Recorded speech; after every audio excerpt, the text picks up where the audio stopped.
Ide pokok merupakan inti permasalahan dari sebuah teks. Teks biasanya terdiri atas beberapa paragraf. Setiap paragraf memiliki ide pokok yang berbeda.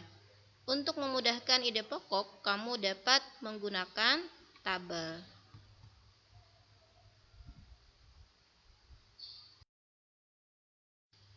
Menemukan ide pokok dalam teks lisan.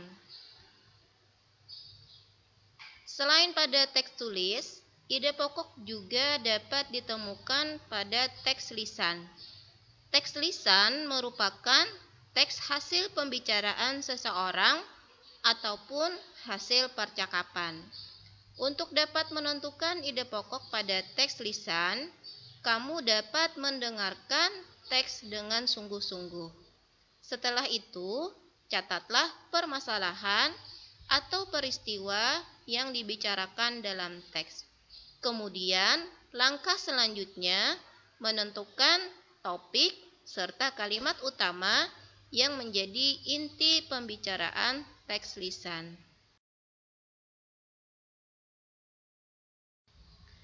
Menunjukkan ide pokok dalam teks percakapan. Berikut hal-hal yang perlu diperhatikan untuk menentukan ide pokok pada teks percakapan. Pertama, mendengarkan teks secara keseluruhan. Kemudian, mencatat informasi penting berisi permasalahan atau peristiwa yang terjadi dalam teks.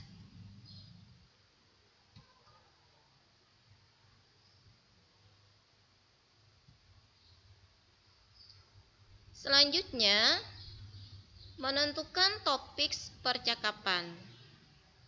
Menentukan kalimat utama menjadi inti permasalahan dari teks percakapan. Dan yang terakhir, menentukan ide pokok yang terkandung dalam kalimat utama pada teks percakapan.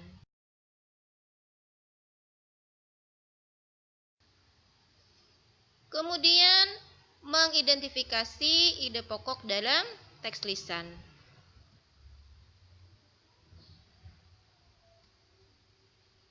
Langkah-langkah yang perlu diperhatikan untuk mengidentifikasi ide pokok dari teks lisan adalah: yang pertama, dengarkan teks dengan sungguh-sungguh.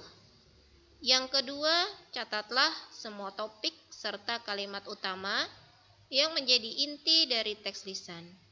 Yang ketiga, tentukan topik serta kalimat utama. Yang keempat, tentukan ide pokok dari teks lisan berdasarkan kalimat utama yang telah ditentukan. Dan yang terakhir, tuliskan ide pokok dari teks yang didengar ke dalam tabel.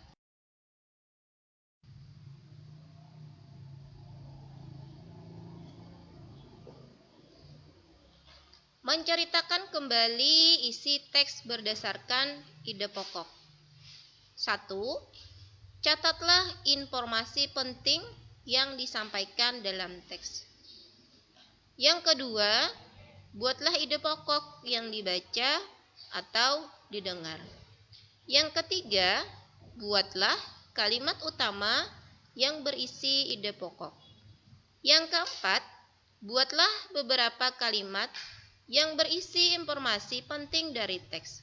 Kalimat-kalimat ini selanjutnya akan menjadi kalimat pengembang dari kalimat utama yang dibuat.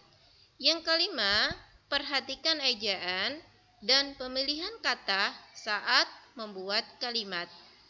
Dan yang terakhir, susunlah kalimat utama dan kalimat pengembang hingga menjadi teks baru yang urut.